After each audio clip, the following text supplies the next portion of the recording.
Бишкекте президент Садыр Жапаровдун катышуусу менен Мурас футболдук мелдеши башталды. Кыргыз футбол биримдигинин Улуттук футбол академиясында анын ачылыш аземи болуп өттү. Мелдешке 4 топко бөлүнгөн 16 команда катышууда. Иш-чаранын алкагында жалпысынан 32 оюн пландаштырылган. Топтук этапта 24 жана финалдык 8 оюн. Мамлекет башчысы өз сөзүндө салтка айланган кезектеги турнирдин башталышы менен куттуктап, өткөрүлүп келген 6 жыл ичинде масштабтар кыйла өскөнүн белгиледи. Биринчи беттештерде 8-9 команда катышкан болсо, азыр алардын саны 16га жетип, муну менен жогорку популярдуулукту көрсөтүп жатат.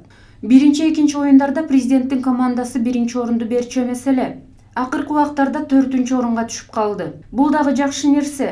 Башталганда жакшы чуркай албаган аксакалдарыбыз, балдарыбыз бар эле. Алардын деңгээли бүгүн кыйла өстү. Оюндардын маанилүүлүгүн унутта калтырбай улап кете берели. Биз жаштарыбызды, эл журтубузду спортко үндөп чакырышыбыз керек, деди Садыр Жапаров. Оюндар эки жерде, Улуттук футбол академиясында жана Газпром балдарга ден соолукту чыңдоо спорт комплексинде өткөрүлүүдө. 15 декабрда чейрек финалдык, жарым финалдык жана финалдык беттештер болот. Оюндардын түз берүүлөрүн УТРК Спорт жана ЛТР каналдарынан көрө аласыздар.